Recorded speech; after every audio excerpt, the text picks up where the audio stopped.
आदमी हो, बताओ। और राहुल गांधी जी का तो यह है कि देश के बाहर जाकर के आप देश के इस तरीके की बुराई तो ना कीजिए। अब देश के अंदर रह करके देश के इस तरीके के अंदर जो भी आप कर रहे हैं, लोकतांत्रिक संस्थाएं हैं जो भी उनका देश के अंदर जो जहाँ सुप्रीम कोर्ट के माध्यम से उनके माध्यम से जा सकते हैं, बट आप देश के बाहर जाकर के ही देश की बुराई करेंगे, then it will be a negative effect on our country, that we are known for the rich culture and for everything. एक बात तो पीएम बचाना, प्रधानमंत्री नरेंद्र मोदी की अगर वो बुराई करते हैं विदेश में जाके, तो देश का अपमान करते हैं कि नहीं? जी बिल्कुल, देश का अपमान ही है एक तरीके से।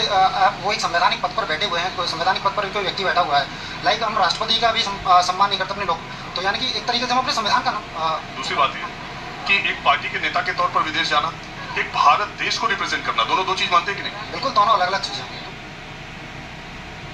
तो वो तो एक कांग्रेस नेता के तौर पे गए थे, वो विपक्षी पार्टी, तो आपको क्या लगता है प्रधानमंत्री नरेंद्र मोदी का गुणगान करेंगे? प्रधानमंत्री नरेंद्र मोदी का नहीं, लेकिन अपने देश का तो वहां जाकर के अपमान ना करें। उन्होंने उनकी नीतियों पर ही सवाल किया। अब ये राहुल गांधी इतना ही जानते तो फिर वो सरकार में बैठे होते ना, इस समय विपक्ष में नहीं बैठे होते। सरकार में बैठने के लिए जानना जरूरी है। बिल्कुल जानकर, यदि मैं बिल्कुल कोई टैलेंट नहीं है मेरे अंदर, कुछ नहीं है, तो मैं क्या कमाऊंगा, क्या करूंगा? वही हाल राहुल गांधी का इस समय। सिंपल बात बताइए। लेकिन वो तो कह रहे हैं कि नरेंद्र मोदी जब जाते हैं बाहर, वो कहते हैं 70 सालों में इस देश में कुछ नहीं हुआ, तो वो भी तो देश का अपमान है।